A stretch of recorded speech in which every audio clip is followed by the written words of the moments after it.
Makha tarakpasidi pauning kholdagi lokhatjarake miyamgi kholau kayam kuina laukhigani Manipurda hojik tholiba Kuki Millitantsingna Lan Asi Loisinnaba Manipur miyamna lauriba kholau asi kayam kuina laukhigani aina su yadraba Kuki Khutlai Paiba Millitant Asina maitai frupta onsinduna landariba asi kayam kuina central lengana chathangadage haibasi mipum khudingna khangnariba wahang ama oiribani adubu ngasi phawa Manipurda tholiba Lan asi chahi amaga thani mapung pharaklaba phawba central lengana karisu nachungna leiriba asi hauriba Kuki Gilansi Kuki na chumi haina lauribra Kuki lamhen tu henba makuta apha apha Khutlai paiduna maitai frupta tamnana nongmai kapsin amadi bom kapsinduna maitai singbu tanthokna honari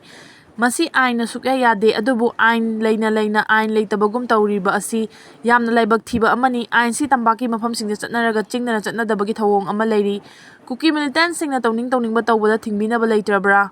Manipurda irang asi laksinaba Central Force masing thiba ngamdaba makai leire adubu Central Force asi miyamna penadre makhoi hanbikro haiba kholau amasu lakli Central Force leibagi kanaba ama phawa uba phangdri makhoiduna Kuki da tongchinduna amadi makhoigi mamangda mitegi yum phawa mai thabada yengduna leibasina Central Force sing asibu penna dabani haina logani Lan Asi Loisinnaba miyamgi kholau tana tumina leisinduna leiriba Central lenga amadi Manipur lenga tungda kari oirakpa yai haibadu khantabagi matam oire natrabadi Marik pidagi maijawbi olaktuna thawaningdaba thaudok kaya thorakpa yai makha tarakpasidi editorial column dagi lokhatjarake Lengangna National Highway 2 phawba ngak senba ngamdribasi karigino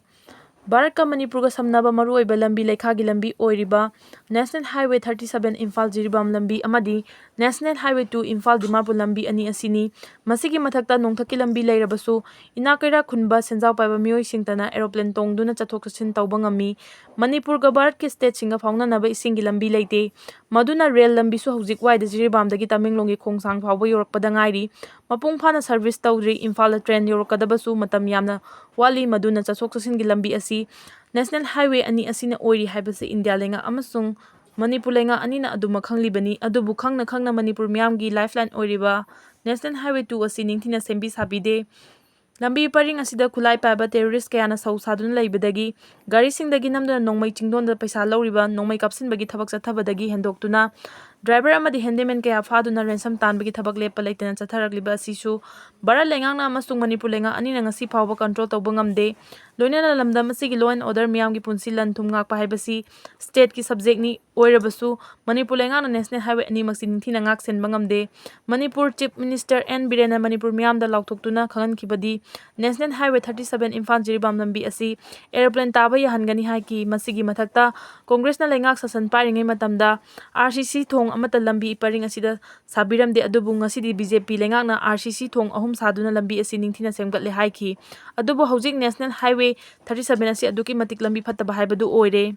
lambi paring asida Jiribam romdagi tongan polam sing pusinlaktuna Imphal yongnaba changlakpa mal puba gari sing lambi phattabana maram oiduna numit kayani lambi da panduna leiri masigi mathakta driver amadi handyman kaya khundong thiba kaya nangli lambi paring asida Khutlai Paiba terrorist singna nam haduna gari singdagi sel lauri yadraga gari da nongmai kapsinbagi thabak chathari pumnama asi ngakthungna balengana gari sing asigi security escort matik chana pibiba haibadu su pibidri maduna Bharat ki tongan ba state singdagi Manipur miyamna hingbada nongmada tangai phadana changdaba yadraba polam sing pusilakpada awaba haiba adu oiri maduna National Highway ani asi phawwa ningthina ngak senba amadi samjinba ngamdraga Manipur karamna ngak senba ngamgadawribano haiba wahang adu lakli Imphal Dimapur lambi asisu Kuki terrorist singna ngahak leitana apanba pibadagi hojik gari chathok chasin tawba ngamdana haibadu oiri masina Manipurda tangai phadana changdaba yadraba polam phangdabadagi awaba chawna mayoknare loinana potchaigi mamal atiapakna hengalaktuna kanglup anigi lan marak asida micham miyam wabana kokta khut hapa haibadu oire maram aduna Imphal Jiribam lambigi fibam soklaba mafamsing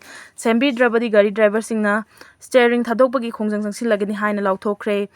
maduna oirakliba phibam asida Manipur lenga ke akhanaba miyeng changduna National Highway 2 mak ningthina semjinba amadi lokhapam thokpa ngak senbagi thabak chap chana lokhatuna pamdaba thodoksin thoktana gari sing chathok chasin tawba yaba thabak sing lokhapam thoi masing amdrabadi Manipur lengak leirubagi kanadre haibasi Manipur gi lengak loisingna khangpham thoi